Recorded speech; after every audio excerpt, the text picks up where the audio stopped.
Pro-magnetic flux waa casharkeeni tobnaad qaybtiisa afraad ama part 4. Casharkan waxaan kaga shaqayn doonaa su'aalaha ku saabsan magnetic flux sida u soo saari lahayd ama aad u xilin lahayd problemooyinka la xiriira magnetic fluxka. Magnetic fluxka casharadooda waxaa lagu qaataa electrical engineeringka ama physicska ayaa lagu qaataa. Casharkan wuxuu la socdaa casharadii aan kaga hadlaynay electromagnetismka, conductorka, inductionka ayuu la socdaa. Waxaan rajaynayaa inaad ka faa'iidaystaan. Waxaa idiin soo diyaariyey Subtronics. Tusaalahan waxaana la warsaday a magnetic field of 20 Tesla is directed perpendicular to the face of a circular coil with a radius of 20 centimeter. Calculate the magnetic flux in this coil. Waxaana la yidhi birlab quwaddeedu ay tahay 20 Tesla.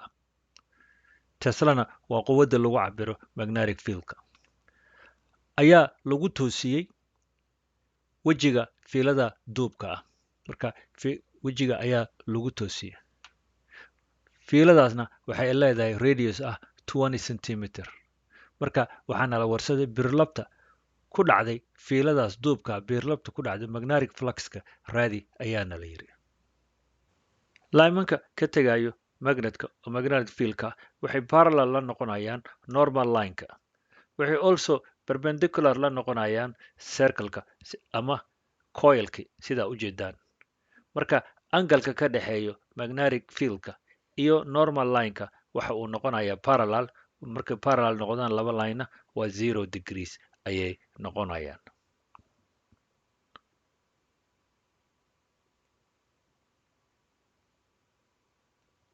Zero degrees ayuu noqonayaa. Magnetic fluxka phi waxaa lagu helaa B oo ah magnetic field oo lagu dhuftay areada oo shaygaas ama xajmigaas uu leeyahay oo lagu dhuftay cosine-ka theta. Theta sidaan usoo sheegnay horay waxay tahay magnetic fieldka layman ka tagayo iyo normalka circle-ka uu leeyahay line-ka normalka ah uu circle-ka leeyahay. In this case waa red line-ka. Sidaa la socotaan area of a circle waxaa lagu helaa pi oo lagu dhuftay r square. R-na waxay ka taagan tahay radiuska. Halkaana waana la siiyey radiuska waa 20 centimeter. Radiuska haddaad xasuusataanna circle markii lasoo qaato wuxuu yahay line-ka ka tagayo gudaha oo tagayo geeska circle-ka. Kaas ayaa waxaa la yiraahdaa radius. Area-na waa circle-kaas areada uu leeyahay. Waxaana la siiyey magnetic field of 20 Tesla. Marka B waana la siiyey waxay la mid tahay 20 Tesla. Waxaa kaloo na la siiyey radius R waana la siiyey oo waxaa la yiri waxay la mid tahay 20 centimeter. Waxaan kaloo haysanaa angle-ka u dhaxeeyo magnetic field-ka iyo normal line-ka kaasoo perpendicular ku ah. Mar haddii magnetic field-ka ay perpendicular ku yihiin areada waxaan assume garaynaynaa angle-ka ka dhaxeeyo ama aan u fahmaynaa angle-ka ka dhaxeeyo inuu yahay 0. Theta-na waana la siiyey waxaana la yiri waa 0 degrees. Marka waxaan u baahannahay inaan isticmaalno formulahaas. Inta aan formulahaas isticmaalin waxaan u baahannahay areada inaan helno. Areada waxay la mid tahay pi r square. Maadaama r-na la siiyey 20 centimeter waa inaan u bedelnaa meters waa inaan u bedelnaa. Centimeter haddaa rabto inaad meter u bedesho waxaa u qaybinaysaa 100 ayaa u qaybinaysaa. Marka 20 centimeter waxay la mid tahay 20 oo loo qaybiyey 100. Markaad 100 u qaybisana wuxuu ku siinayaa 0.220 meters ayuu ku siinayaa. Marka radiuska waxa uu la mid yahay 0.2 meters ayuu la mid yahay. Haddaan rabno areada inaan helno waxaan sameynaynaa pi-na waxay la mid tahay sidaa la socotaan pi waxay la mid tahay 3.14. nambaro badan ayaa la socdo. Aniga waxaan ka soo qaadanayaa 3.14. Marka waxaan leeyahay 3.14 oo lagu dhuftay 0.2 square ah. Taa markii aan raadiyo oo la isku dhufto waxay la mid tahay 0.1256 meter square maadaama halkaa uu wato meter wuxuu noqonayaa meter square marka waxaan helnay 0.125 meter square ayaan helnay areadii marka waxaan isticmaalaynaa formulaheeni phi waxay la mid tahay b oo ah 20 tesla times waxaan ku dhufanaynaa a areadii oo ah 0.1256 meter square waxaan kaloo ku dhufanaynaa cosinkii oo ahaa tita oo ahayd 0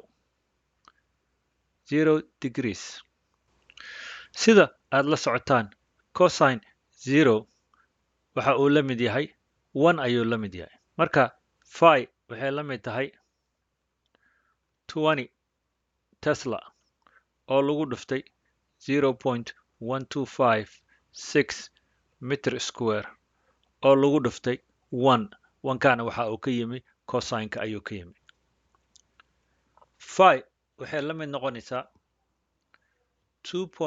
2.512 tesla meter square sida aad la socotaan tesla oo lagu dhuftay meter square waxa ay la mid tahay weber ayay la mid tahay sida casharada sida hore uu idinku soo sheegay marka jawaabteen waxay noqonaysaa phi equals to 2.512 weber marka magnetic fluxka ku dhacayso circlekaas waxa uu la mid yahay quwadiisa 2.15 webers ayaa ku dhacayso coilkaas ama fiiladaas su-aasha labaad oo nala warsada waxay tahay a magnetic field of 40 tesla magnetka ayaa waxaa ka tegay quwad ah 40 tesla taana waxaa lagu sii jeediyey parallel iyadoo la ah faceka ama wejiga ee leedahay circlekaas ama coilka uu leeyahay coilkaas radiuskiisuna waxay tahay 10 centimeter ayay tahay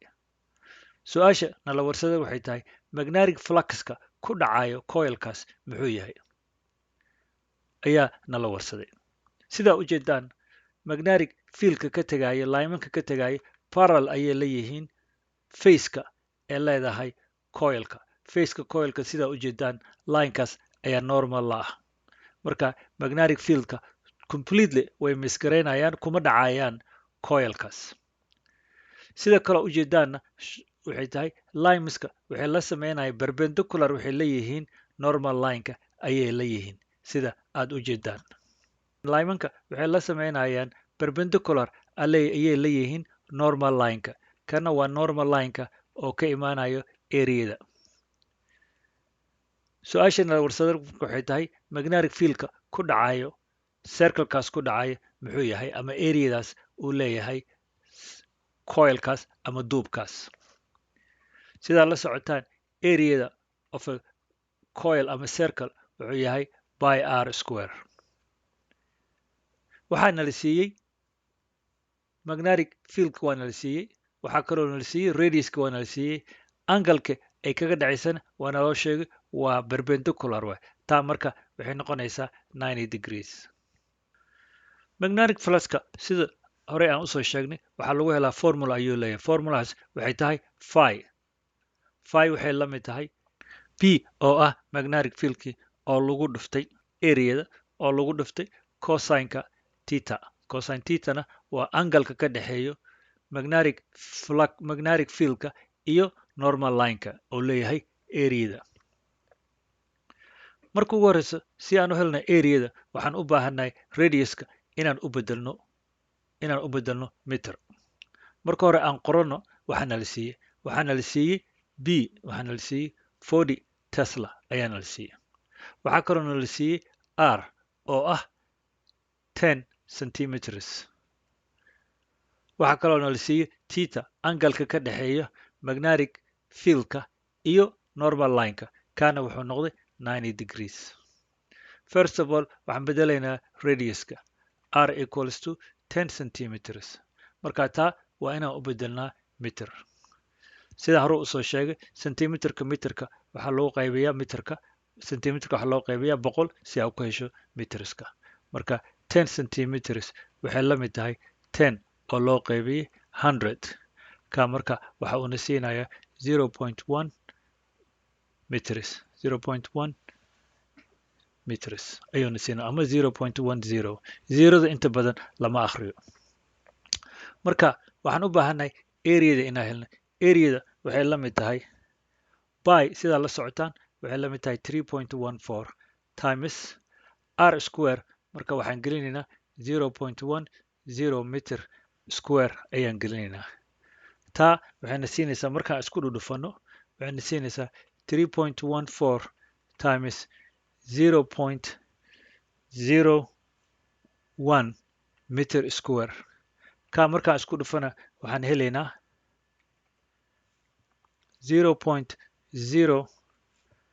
0.0314 meter square ayaan helaynaa marka areadii waan helnay marka waxaan u baahannahay inaan gashano formulahii halka aan gashano phi marka waxay la mid tahay b oo ah 40 tesla oo lagu dhuftay a oo ah 0.0314 meter square oo lagu dhuftay cosine 90 sida la socotaan cosine 90 waxa uu la mid yahay 0 marka xisaabta haddaan isku dhudhufano waxaan helaynaa 0 maadaama aan 0 ku dhufanayno bad aan isku dhudhufano si aan xisaabta u saxno markaa isku dhufato labada waxaa helaysaa 1.256 tesla meter square oo lagu dhuftay 0 marka taa waxay noqonaysaa 0 weber maadaama tesla iyo meter square ay yihiin weber ay yihiin marka taa waxay noo sheegaysaa magnetic fieldka ka tago magnetkaas kuma ay dhacayaan coilkii ama fiiladii la duubay kuma ay dhacayaan maadaama linemanka ay parallel la yihiin surfaceka ama areadii ay parallel la yihiin sharciga sida hore usoo sheegnayn waxay yihiin linemanka waa inay perpendicular la noqdaan areada ay ku dhacayaan